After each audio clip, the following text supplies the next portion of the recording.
Mambo mazera hakuna kwanoenda Ndinonzi king checking follow me them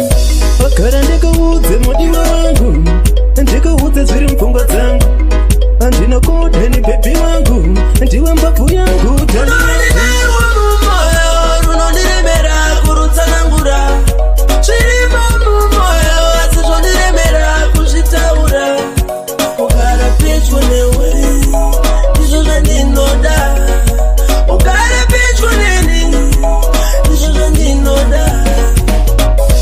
Pandinosuwa ndosuvira iwe pandinofara ndofarira iwe pandinochemba ndochemera iwe pandinorara ndongorota iwe unondifadza aumbondichemedza ndoda vekudu vakupururudza chero vane kudu vakashora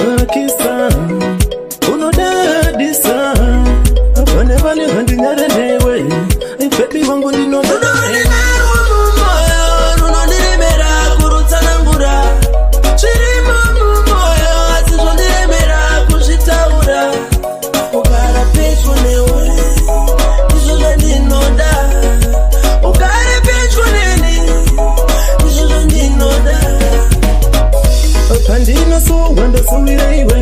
pandinofara ndofarira iwe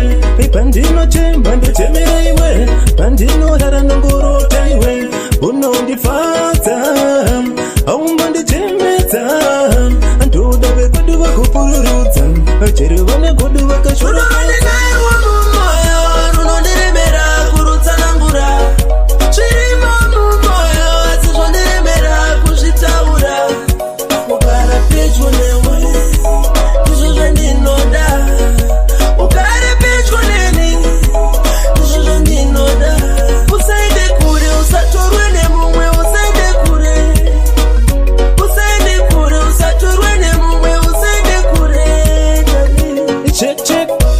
aumbondimakisa unodadisa vane vane vandinyara newe bebi wangu ndinodada newe